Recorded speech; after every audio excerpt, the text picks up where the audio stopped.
almost every room he entered for the majority of his life, he knew I could beat up anybody in here. I mean, he was taller, he was stronger, he had these long arms and these broad shoulders. He was a natural athlete. He was an excellent horseman in an age where that trait was widely admired because everybody rode a horse. Even Thomas Jefferson, who didn't like Washington, said he is the greatest horseman of our generation. You are listening to Historyman, the platform for historians, curators, and authors to tell their stories of the American Revolution, walk in the footsteps of heroes, and proclaim freedom reigns. On today's episode, we are with Timothy Holder, speaker, author, writer, coach. So welcome, Timothy. Thank you. It's good to be here.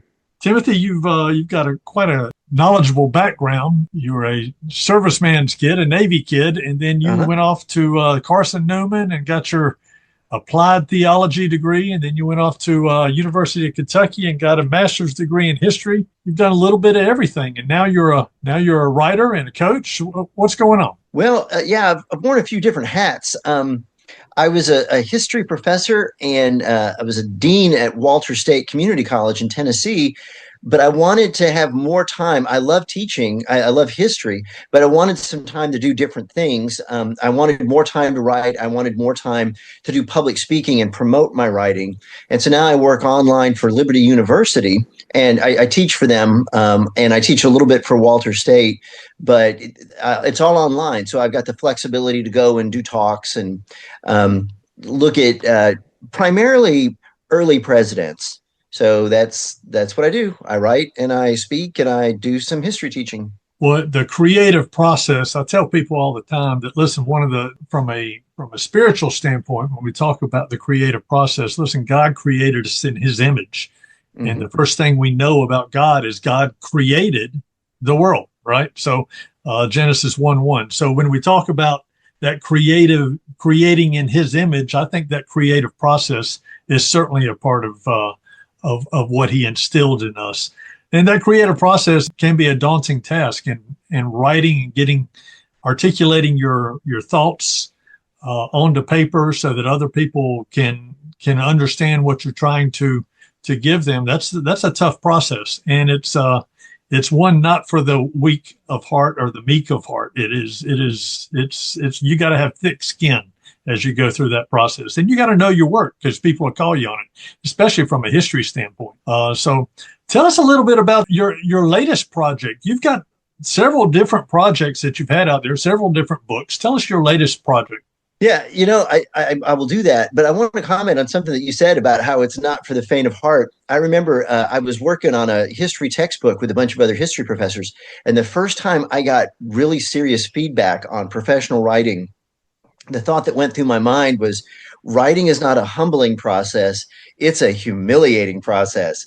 And so, like you say, it's tough, but it's necessary because you want to do your best work. But anyway, my latest book is called Forged in Fire and Hope, The Faith of Five Presidents.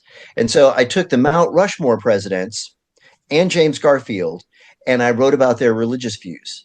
And James Garfield might seem like kind of a weird add-on, but he's the only guy who was a preacher who then became a president.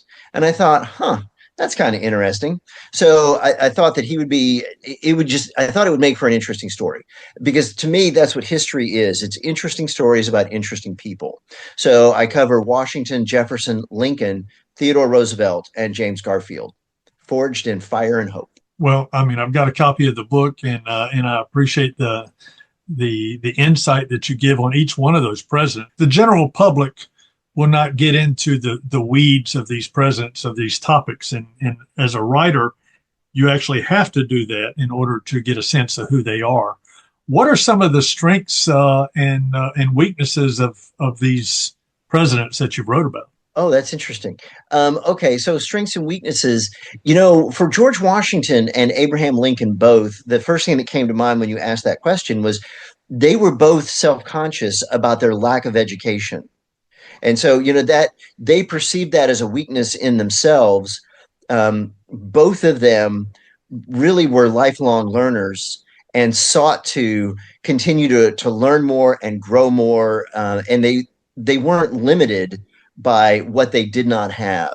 And so that weakness really became a strength. So that was cool. That is cool to hear about, because you don't think about George Washington as being someone who was self-conscious about that, especially when you go to Mount Vernon and you go to his barn and you hear about how he was very intrigued with the different agricultural techniques. He had the round barn up there, and he was trying to find different agricultural products that worked well with the land up there. So that took a great deal of research, I guess. Yeah. And I think he was very intrigued with the almanacs and stuff that were coming out around that time.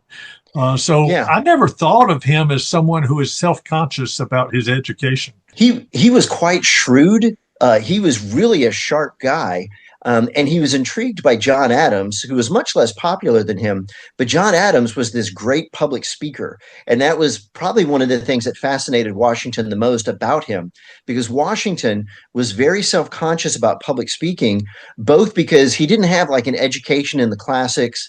He couldn't quote all the literature that like a Jefferson or a Madison or an Adams could quote. And Washington was also self-conscious about speaking because he had bad teeth. And then when he finally got fake teeth, artificial dentures, basically, they didn't ever really sit right. And so he was just self-conscious about talking. So yeah, we don't think with this guy who is so heroic and such a leader of men and so widely loved, you don't think about the guy's insecurities. But yeah, he was driven by them.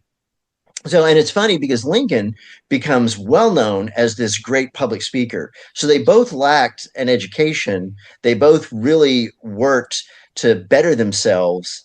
But public speaking was something that George Washington never really took command of. He did it when he had to, but he never really enjoyed it. Talk to me about George Washington's faith a little bit. Okay. So Washington, for the historians who are skeptical about his faith, they will point to some very specific things, like according to Washington's own records, when he was at home in Mount Vernon, he would only go to church about once a month, roughly. Like, he might go once and then go again in 2 weeks, but then it might be 6 weeks before he goes again. And they noted that he didn't take communion. And communion in the churches that he attended usually happened at the end of the service. And so he would get up and slip out rather than staying there for communion. And so one historian calls him kind of a lukewarm Episcopalian. And there are a few historians who will say he's a deist. Most won't say that. But really, if you drill down deep on Washington, he definitely seems to be a man of faith.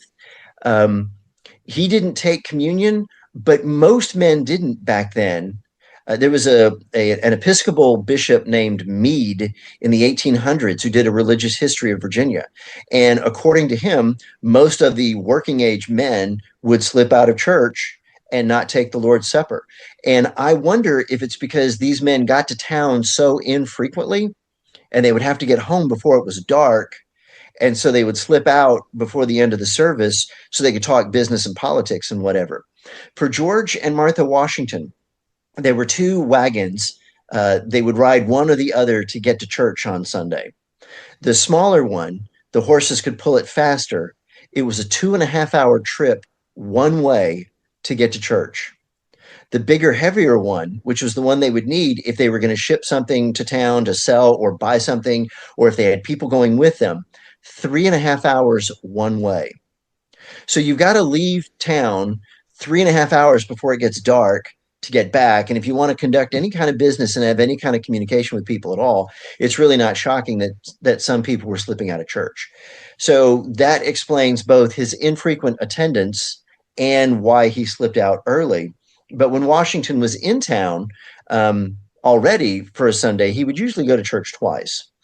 And Washington had several close brushes with death, and he attributed his survival to God protecting him for some great purpose. So Washington lived his whole life believing in a God who intervened in the affairs of men, and believing that God had some great purpose for him. And he was conscious of that and felt the responsibility for that. So also, Washington was elected to the vestry in his church, which was kind of like being elected as a deacon or an elder. And there are people who say, well, Washington, he gave a lot of speeches, but he doesn't mention Jesus. But every year that he agreed to serve another year in the vestry, he would have made a public affirmation of faith in Jesus. So he was very open about his faith in certain contexts, and he was seen by his friends and neighbors as a leader in the church. So that's his faith in a nutshell. There's a an undercurrent with George Washington and his faith and his association with the Masons, the Freemasons, and that sort of Mm-hmm. thing. What's your viewpoint on that association? I don't really know a lot about the Masons, and I think that's kind of the point. They're pretty secretive.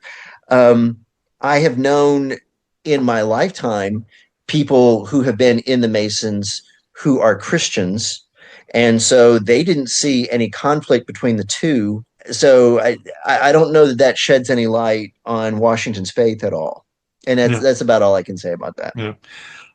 Tell our listeners how they can find your podcast. Oh, Tell okay. them. Thank you.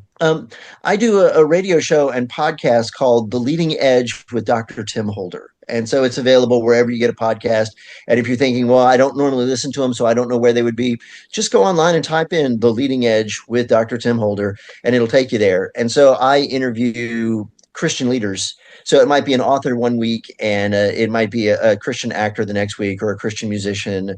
I do a lot of pastors and some teachers, so some business owners. You have a bent towards leadership. Mm-hmm. So tell why that particular bent. That's a good question. And I wonder if that was really driven by I'm a 58-year-old man. I've been working since I was 14. I've had a lot of bosses. There are different kinds of leadership styles. I've had some really fantastic bosses. I've had some bad ones. And with the bad ones, I would always think, there are different ways to be at least a decent boss. Just pick one and do that. Is that so hard? And so that, I think, helped me get interested in leaders. But also, when I was in graduate school, my dissertation was actually what didn't have anything to do with presidents. It was on medieval Europe. And my question that I wrestled with for my dissertation was, when a king died and didn't have an obvious heir, how did they decide who the next king would be? And so that was the issue I explored. But when I started teaching college, I got interested in US presidents and how some were from rich families, some were poor, some had military backgrounds, some were career politicians. And so there were different paths to success. So just that general idea of how do people go through life and be successful and become leaders? What are the keys to doing that well? What are the things that trip people up? So yeah, I guess that's where all that comes from for me. Well, in your research with George Washington and other leaders of the Revolution, describe Washington's style. Hmm. Okay, so it's interesting because, from a presidential standpoint, you've got a Thomas Jefferson, who's a very charismatic guy, can be friends with anyone, and that was how he led successfully. People liked him. He was super smart. He had good ideas, and so he was able to draw people to him. And then you've got a James Madison who formed partnerships with various people. Somebody wrote a book called Madison's Gift, and it was about how Madison could join forces with someone and do really great work, and then join forces with somebody else and do really great work. Washington's leadership style was to always be this dignified, reserved gentleman. And it didn't hurt that he was tall. And so, people would meet him and he'd be kind of a father figure, and he was incredibly strong. And it's funny because everybody in America knows who George Washington is, and we all know a few things about him. It's unfortunate that most things that people know, half of them aren't even true. Like his teeth weren't wooden and he didn't chop down the cherry tree. But one thing that we've lost is George Washington was this incredible physical specimen. He probably went through his life, well, not probably, almost every room he entered for the majority of his life, he knew I could beat up anybody in here.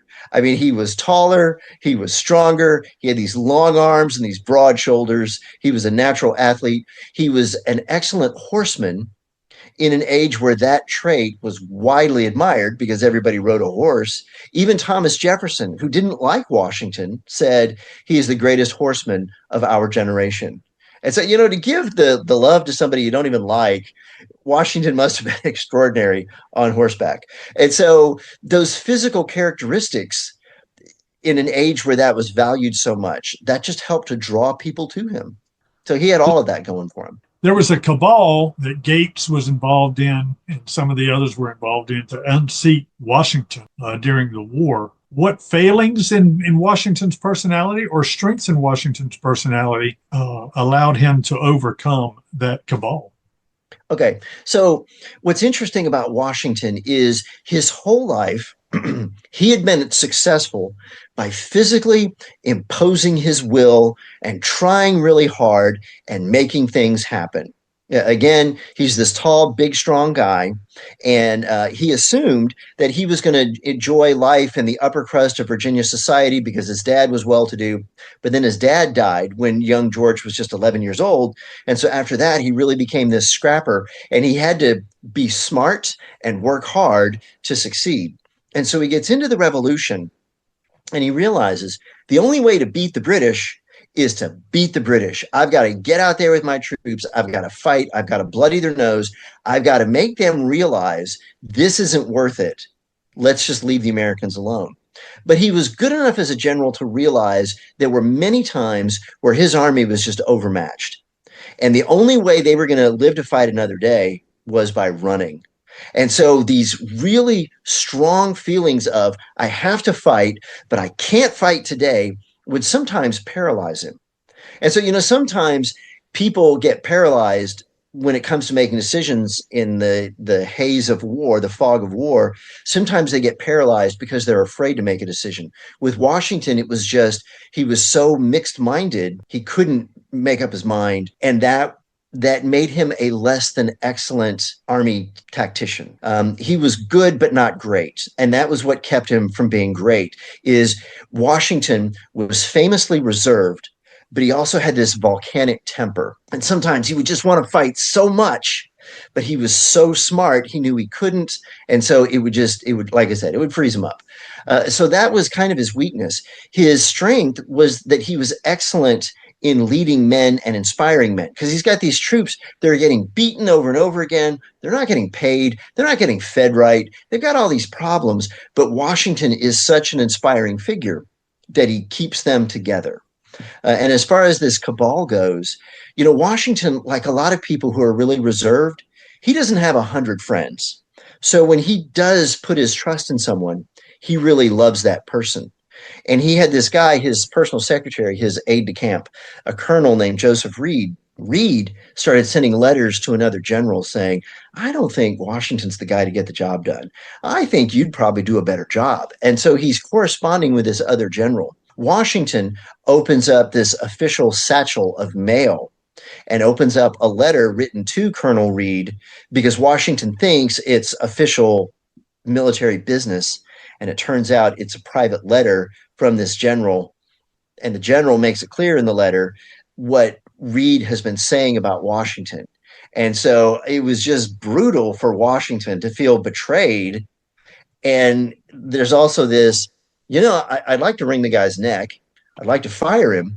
But if I kick him out, it makes me look petty.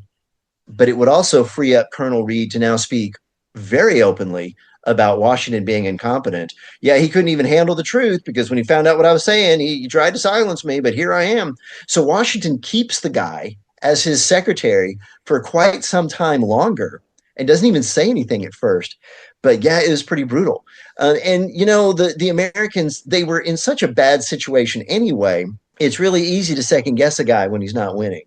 So that's what drove a lot of that. And then also petty jealousies. And you would think that anybody who rises to the rank of general would be so pleased with what they've accomplished that they'd be team players at least. But a lot of generals throughout history, the history of militaries around the world, a lot of them are extremely prideful. And so if they think they're a little bit better than you, then they want that recognition. It is interesting when you get into different levels of society, and you think. Let's talk about church work, for instance. You get into church work and you go, okay, well, everybody in church is pulling in the same direction. Everybody is, they're seeking after the right thing and that sort of thing. But then you get into church work and you go, oh, these are people. Yeah. with all Yep. with all the good and bad that goes along with people. All the Absolutely. and the personalities. You have different personalities that can grind a church to a halt or grind a program to a halt. That certainly is the way it is in the military. And you have a lot of A teamers or A personalities, type A personalities that get together. It is interesting how long that war was that they were able to hold it together. And I find that very much a part of the beauty of Washington and his personality, that he was able to stay in that leadership position all the way through. Yeah.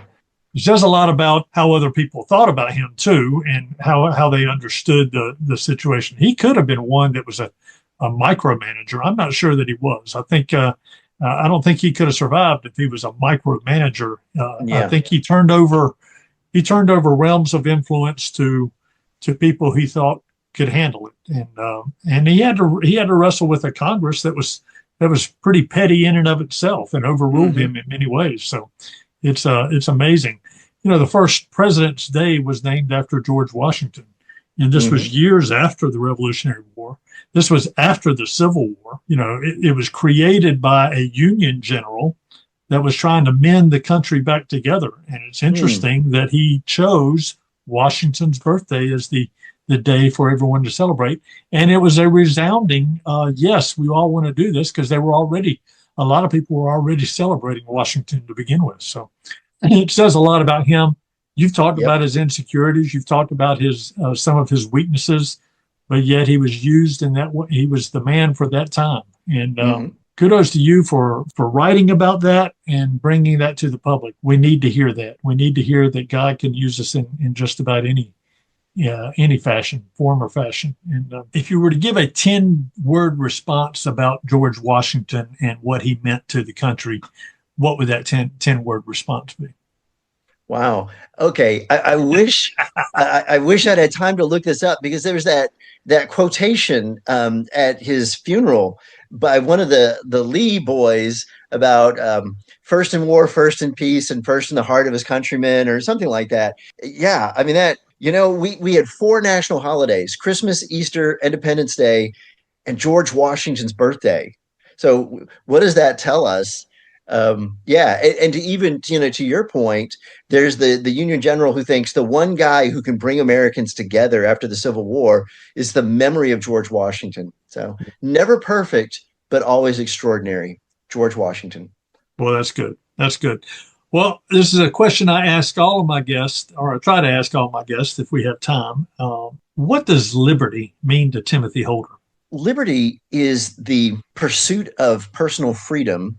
And in our country's history, it was like the cornerstone of what we were all about, is creating a society where people were free to pursue happiness within the constraint of not oppressing, our brothers and sisters around us, our fellow citizens. And so the tricky thing when it comes to liberty is that's been a great blessing for our country throughout history. But then we had this idea of, let's also make this country fair, which is a noble aim. But eventually, those two things have kind of started to get on a collision course. And I heard this example. There was a guy talking recently, like, you start with, we want everything to be fair. So, hey, let's make things fair for homeowners, and let's make the environment safe for everyone, because that sounds fair. But you got this guy who lives in California who said, I need to go through a 14-step process to repair my own roof. And it includes two home inspections, and it's my roof. And so, at what point does our desire for fairness actually start to become oppressive? And so that's the challenge. And so you see that now politically in the battles between left and right. Like, for some people, it just seems fair that marriage is something that's extended beyond heterosexual couples. So let people of the same sex be married. But then once you've decided, okay, that's the law of the land and we want to be fair, but you've got the Christian baker or the Christian florist who says it goes against my religious convictions to participate in that ceremony. And people say, well, now you're discriminating against them. So we're going to sue your businesses. So, so you've got this idea of fairness, but now it's running into the liberty of the business owner to run their business according to their conscience. And so we used to talk a lot about freedom of conscience. I should be able to do what I feel is right and what I feel is wrong. And so the threat to that becomes when there are people of a certain political persuasion who say, we want to make things fair for one group. And if that goes against your conscience, well, shame on you, because, hey, who doesn't want life to be fair? So that's the threat to liberty, it seems. So tell us a little bit about your project, your last book, and how people can get a hold of it and where they can reach you on the web. If you were to go to TDH, that's just my initials, TDH Communications, that would be my website. And all of my books are available at Amazon. The easiest way to find me there is type in Timothy D. Holder. There are other Timothy Holders out there. You wouldn't think so. It's not the most common name, but there's a Timothy Holder who wrote the Hip Hop Prayer book. That was not me. I did not write that book. I am Timothy D. Holder. And again, my most recent book is Forged in Fire and Hope. And it's about the religious views of Washington, Jefferson, Lincoln, Theodore Roosevelt, and James Garfield. It was really fun doing the research on those guys and exploring what they thought about faith. And then some of those guys, Washington, Lincoln, Roosevelt, they're just fun guys to learn about. So I enjoyed working on the project. And your podcast, how can they hear you on your podcast? Yes, again, just go to The Leading Edge with Dr. Tim Holder. Well, thank you so much, Dr. Holder. Well, thank you. This was a lot of fun. Thank you. I really enjoyed it.